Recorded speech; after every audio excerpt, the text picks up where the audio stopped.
ऐसे ही किसी को शिव के प्रति भक्ति हो गई, अरे बड़ा कल्याण हुआ, शिव के प्रति भक्ति हो गई। किसको शिव कहते हैं? फिर संकेतों की भाषा। शिव शब्द का अर्थ ही मंगल है, शुभ है, मंगल है।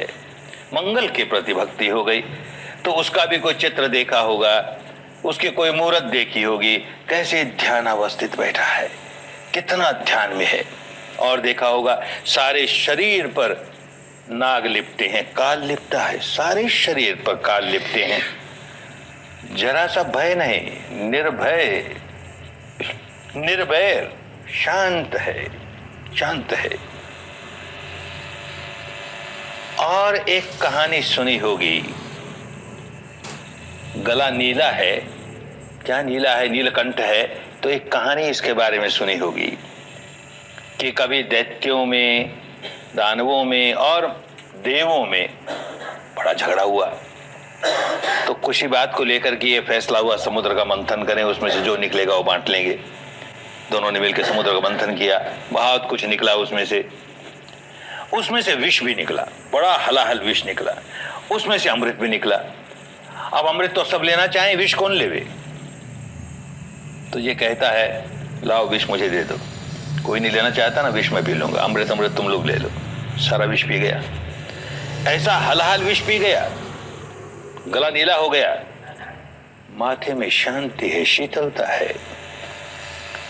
विपश्यना योगी है, शीतलता है माथे में, समता है ना, शीतलता है, शांति है। उस शीतलता बताने के लिए माथे पर चंद्रमा, अरे चंद्रमा जैसी शीतलता है इसके माथे पर। और शीतलता स्पष्ट करने के लिए माथे में से गंगा बहती है, गंगा ही गंगा है, शीतल गंगा बहती है। अरे अभी तो 7 ही दिन हुए ना लोगों को, कितने लोगों को सिर से पांव तक हर हर गंगा महसूस होने लगी ना। ये सिर से पांव तक जो धर्म का प्रवाह चलता है, यही गंगा, और काय की गंगा। भीतर ऐसे धर्म का प्रवाह चलना शुरू हो जाए, बड़ी शांति, बड़ी शीतलता प्राप्त होती है। ऐसा शिव, मंगलकारी शिव किसी का उपास्य हो जाए और उसके गुण अपने जीवन में उतारने का कुछ काम ही नहीं करे, तो भक्ति क्या काम आई? एक महिला इसी तरह से शिविर में आई, कहती है मेरा 20 बरस का कि 30 बरस का मेरा एक व्रत है, मैं रोज शिवजी महाराज के चिन्ह पर 1 लोटा पानी डालती हूँ, और आप तो 10 दिन आपने बांध लिया यहाँ पर, तो मेरा तो ये व्रत टूट जाएगा, और व्रत टूट जाएगा तो बड़ा अनर्थ हो जाएगा। जहाँ शिविर लगा था उसके बिल्कुल सामने ही कोई शिव मंदिर था। तो कहते हैं मुझे 2 मिनट की छुट्टी, केवल जाकर के लोटा डाल के निकल आऊंगी, कुछ वहां पर किसी से बात नहीं करूंगी, कुछ नहीं करूंगी, इतनी छूट मुझे मिले। हमने कहा नहीं बेटी, इस सीमा को छोड़ के नहीं जा सकती, पर देखिए हमारा व्रत टूट जाएगा, बहुत अनर्थ हो जाएगा, आखिर इतने वर्षों का व्रत है, आपका इसमें क्या बिगड़ता है? अरे तू समझ तो सही, तो किसके चिन्ह पर पानी डाल रही है रे?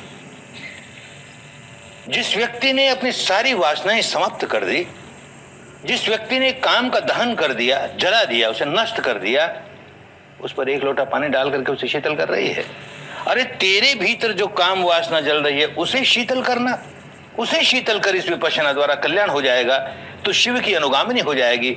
जिसने काम का दहन किया वैसे तू भी काम का दहन कर, एकदम उसके भक्त हो जाएगी। बात नहीं समझ में आती तो केवल इन कर्म कांडों को भक्ति का रूप देकर के अपना अनर्थ कर लेते हैं, बहुत बड़ा अनर्थ कर लेते हैं।